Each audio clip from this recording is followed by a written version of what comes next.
Era uma dessas noites em que até os mais corajosos sentem um arrepio na espinha. No interior de Mato Grosso do Sul, uma estrada de terra batida corta o cerrado como uma ferida aberta na escuridão. A lua minguante mal consegue iluminar o caminho, e as lanternas amareladas de um velho caminhão boiadeiro avançam devagar pela estrada empoeirada. José Carlos, caminhoneiro há mais de 20 anos, voltava de uma entrega de gado numa fazenda perdida no meio do nada. Suas mãos calejadas seguravam firme o volante, conhecendo cada curva e buraco daquela estrada esquecida pelo mundo. Ao seu lado, Marcos, um jovem de apenas 19 anos em sua primeira viagem longa, olhava pela janela com uma inquietação crescente. Algo naquela noite não parecia certo. Atrás, Sebastião, veterano de 45 anos que conhecia todos os segredos daquelas terras, cochilava tranquilo, acostumado com as longas jornadas. O estômago de Marcos roncava há horas. Eles não comiam desde o meio da tarde, e a fome começava a apertar. Era então que o destino, ou talvez algo muito mais sombrio, colocou em seu caminho aquilo que mudaria tudo para sempre. De repente, José Carlos pisou no freio. Diante do caminhão, como uma aparição da própria selva, uma manada de porcos do mato atravessava lentamente a estrada. Eram pelo menos 15 animais de tamanhos variados, suas silhuetas escuras recortadas contra a luz dos faróis. Os catetos se moviam sem pressa, indiferentes à presença humana, como se fossem os verdadeiros donos daquele pedaço de mundo esquecido. A fome apertava, e José Carlos viu ali uma oportunidade que parecia enviada pelos céus. Carne fresca, na brasa, depois de um dia inteiro de trabalho duro. Quando foi que teriam uma chance dessas novamente? Sebastião tentou persuadi-lo, algo em seus ossos velhos sussurrando perigo, mas José Carlos já havia tomado sua decisão. Ele pegou a espingarda velha que guardava embaixo do banco, a mesma que seu pai havia usado décadas antes, e desceu do caminhão. A noite estava silenciosa demais, como se a própria natureza prendesse a respiração, esperando pelo que estava por vir. José Carlos levantou a arma, mirou num porco médio que se movia mais devagar que os outros. Suas mãos, sempre firmes, tremeram por um instante, um presságio que ele ignorou. O tiro ecoou pela noite como um trovão, despertando ecos que pareciam não ter fim. Pássaros voaram em desespero das árvores, e a manada se dispersou em pânico, correndo em todas as direções como se fugissem não apenas do tiro, mas de algo muito pior que estava por vir. O porco foi atingido, mas não morreu. Com sangue escorrendo pelo flanco, ele correu cambaleante em direção a uma mata estranha do lado direito da estrada. Era uma vegetação diferente do cerrado ao redor, mais densa, mais escura, mais viva. Cipós enormes se entrelaçavam formando um emaranhado quase impenetrável, como se fossem tentáculos de alguma criatura gigantesca adormecida. José Carlos não podia deixar o animal sofrer, e nem desperdiçar a carne. Contra os gritos de alerta de Sebastião, que ficou no caminhão com Marcos, ele entrou na mata seguindo o rastro de sangue que brilhava sob a luz da lanterna como pequenas joias vermelhas espalhadas pelo chão. A mata era um mundo à parte.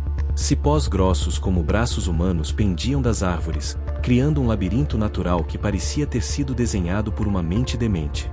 José Carlos avançava com dificuldade, quebrando galhos, sua lanterna tremula iluminando um caminho que parecia se fechar atrás dele a cada passo.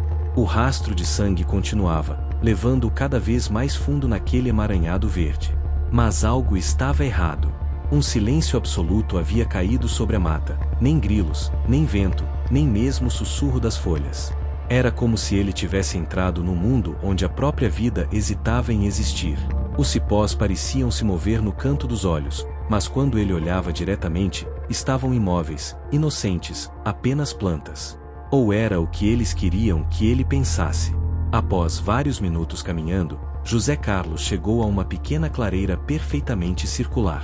O rastro de sangue havia desaparecido, como se o porco tivesse simplesmente evaporado. Mas no centro da clareira, iluminados pela luz da lanterna, havia ossos espalhados pelo chão. Muitos ossos. E alguns deles eram claramente humanos. Um grunhido baixo ecoou pela mata, vindo de todas as direções ao mesmo tempo. José Carlos girou a lanterna ao redor, mas não conseguiu localizar a origem do som. Foi então que ele gritou pelos companheiros, esperando ouvir suas vozes familiares vindas da estrada. As vozes vieram. Mas havia algo errado nelas. Ecoavam de forma estranha, distorcida, como se viessem de muito longe ou de muito fundo.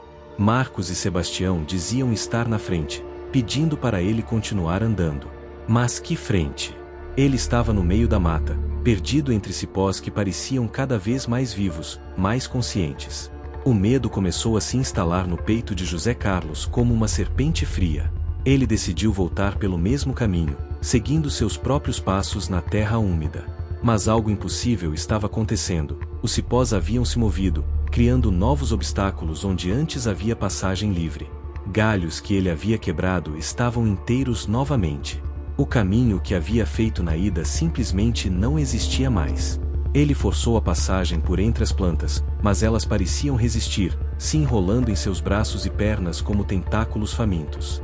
Para cada cipó que quebrava, 2 outros apareciam para tomar seu lugar. Era como lutar contra a própria mata, contra uma força que estava muito além da compreensão humana. Sussurros começaram a ecoar de todas as direções, vozes ininteligíveis que pareciam vir das próprias árvores, dos próprios cipós, da própria terra. Elas sussurravam apenas uma palavra, repetida como um mantra macabro: continue, continue, vem mais para dentro. José Carlos correu sem direção pela mata, quebrando cipós, tropeçando em raízes que pareciam se mover para fazê-lo cair. Sua respiração estava ofegante, o pânico tomando conta de cada fibra de seu ser. As árvores ao redor pareciam se inclinar sobre ele, como gigantes curiosos observando uma formiga em agonia. Ele chegou a uma nova clareira, idêntica à primeira. Os mesmos ossos espalhados pelo chão, a mesma forma circular perfeita. Mas quando olhou mais atentamente, percebeu que havia mais ossos agora. E entre eles, algo que fez seu sangue gelar nas veias. Uma carteira de motorista velha, com sua própria foto, mas muito mais antiga do que deveria ser. Como se ele já estivesse morto há anos. A lanterna começou a piscar, falhando. A escuridão se aproximava como um predador faminto, pronta para engoli-lo por completo. Foi então que ele apareceu. O porco ferido emergiu dos cipós, mas não era mais um animal comum. Havia se transformado em algo grotesco, sobrenatural. Parte animal, parte espírito, seus olhos brilhavam com uma luz que não pertencia a este mundo. Era o guardião da mata, o espírito maligno que protegia aquele lugar há séculos.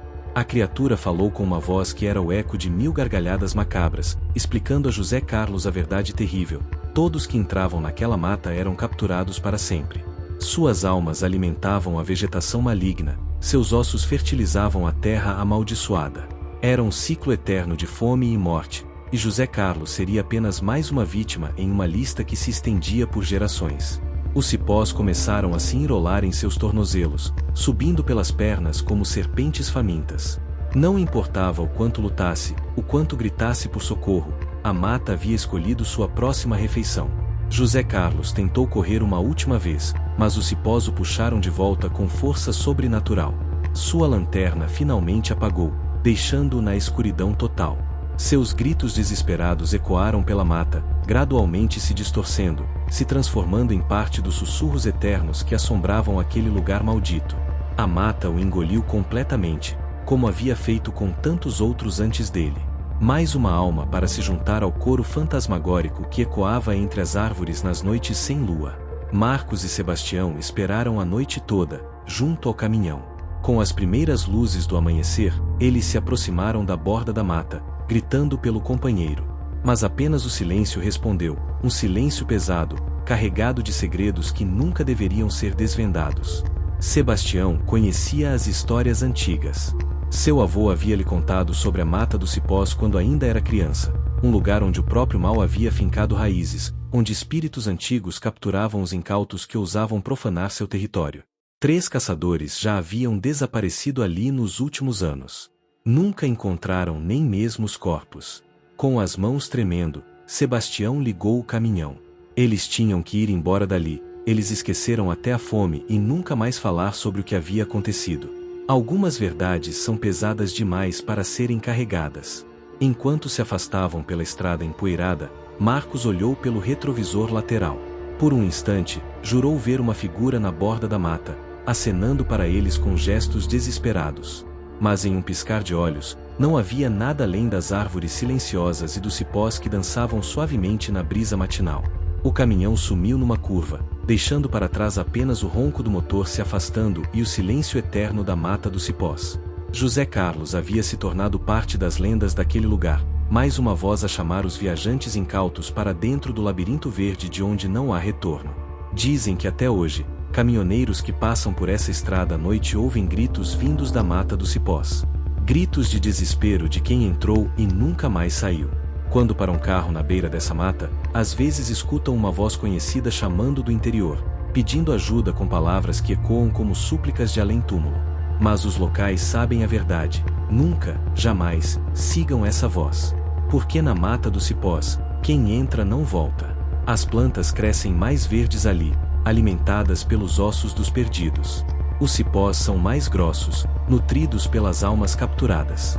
E já no centro da mata, numa clareira que só os mortos conhecem, dezenas de esqueletos jazem em círculo, prisioneiros eternos de uma força que é anterior ao próprio homem. E quando o vento sopra entre as árvores nas noites sem lua, ainda se pode ouvir José Carlos gritando por socorro, sua voz misturada ao coro fantasmagórico de todos aqueles que ousaram desafiar os segredos da Mata dos Cipós. Porque alguns lugares não foram feitos para o homem. Alguns lugares guardam fomes muito mais antigas que a nossa. A mata continua lá, esperando. Sempre esperando pelo próximo viajante que sucumba à tentação de seguir uma presa ferida floresta dentro. E quando esse dia chegar, ela estará pronta para recebê-lo com seus braços de cipó e seu abraço eterno.